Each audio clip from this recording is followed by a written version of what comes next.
Shalom sahabat-sahabat Grow yang terkasih, selamat hari Sabat.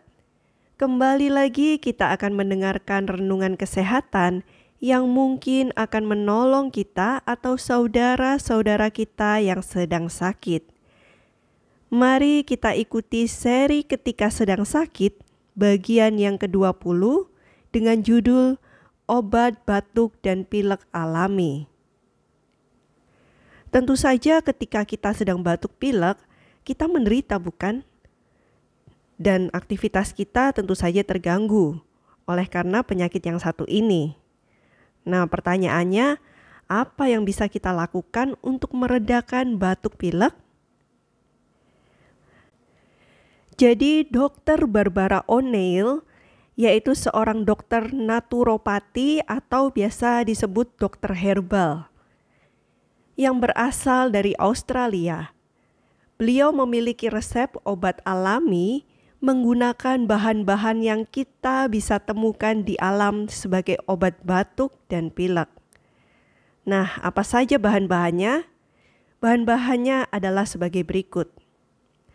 1 butir bawang putih yang dihancurkan. Lalu 1/4 sendok teh jahe yang dicincang halus. Gunakan juga perasan air lemon dari 1 buah lemon. Lalu kita tambah dengan 1 sendok teh madu dan 1 tetes minyak kayu putih. Dan yang terakhir ini opsional ya, atau tidak wajib. Jadi bisa dipakai, bisa juga tidak dipakai, yaitu cayenne pepper.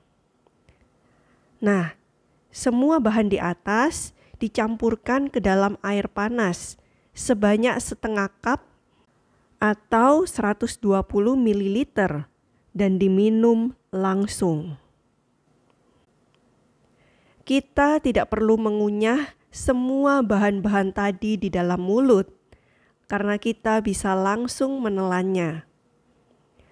Dan ramuan ini dapat kita minum 2 kali sehari sebelum makan. Dan jika penyakit Anda sangat parah, maka Anda bisa mengonsumsinya 3-4 kali sehari.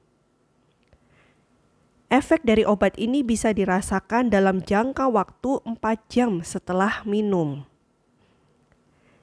Dan Nyonya Barbara juga menyampaikan bahwa ramuan ini bukan hanya untuk batuk pilek, tetapi bisa juga digunakan untuk mengatasi penyakit-penyakit pernafasan lainnya. Contohnya seperti asma, bronkitis, pneumonia, dan penyakit pernafasan lainnya. Pertanyaannya adalah, apakah ini aman untuk bayi juga? Perlu dicatat ya, ramuan ini tidak boleh diberikan kepada bayi yang sedang batuk pilek. Jika bayi Anda menderita batuk pilek ataupun demam, Anda dapat menggunakan bawang putih yang diiris setebal uang koin sebanyak 2 lembar. Lalu sambil dibalut kain, bawang tadi ditaruh pada telapak kaki bayi Anda. Dan perlu diingat, untuk tidak meletakkan bawang putih tadi secara langsung bersentuhan dengan telapak kaki bayi, karena hal itu akan menyebabkan luka pada kulit bayi yang sensitif dan masih tipis. Jadi usahakan bawang tadi itu dibalut dulu dengan sehelai kain tipis, setelah itu barulah boleh ditaruh di telapak kaki bayi tersebut. Jikalau ini berhasil, selang beberapa jam, bau dari bawang putih tersebut akan tercium pada nafas bayi. Itu artinya cairan dari bawang putih tadi sudah masuk secara perlahan ke dalam tubuh bayi.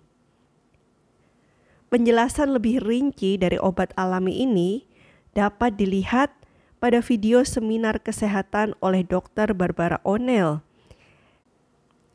Link atau tautan dari video ini akan kami sertakan di slide kami dan juga di kolom deskripsi di YouTube kami. Nah, Sekarang mari kita baca apa yang dicatatkan oleh pena inspirasi. Di dalam buku The Desire of Ages, halaman 824, paragraf yang kelima dicatatkan demikian. Dan kita mesti mengajarkan orang-orang bagaimana menjaga dan memulihkan kesehatan. Karena untuk orang sakit, kita harus menggunakan obat yang Allah telah sediakan di alam. Dan kita mesti mengarahkan mereka kepada Dia yang satu-satunya dapat menyembuhkan. Dan tadi kita sudah lihat tanaman-tanaman obat yang bisa digunakan. Itu adalah bahan alami dari alam yang Tuhan sudah sediakan bagi kita. Tuhan tidak ingin kita menderita. Itulah sebabnya Ia menciptakan tanaman obat ini bagi kita. Tak heran dituliskan di dalam Mazmur 104 ayat yang ke-14. Ini kami ambil dari Alkitab versi terjemahan lama. Demikianlah firman Tuhan.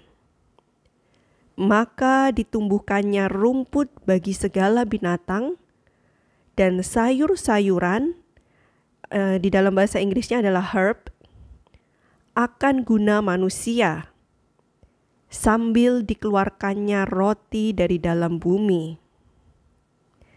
Jadi saudara-saudaraku yang terkasih, mari kita gunakan obat-obat alami dari alam yang Tuhan sudah sediakan. Kiranya renungan ini boleh menjadi berkat bagi kita semua dan kita selalu dalam keadaan yang sehat. Selamat hari Sabat dan Tuhan memberkati kita semua. Amin.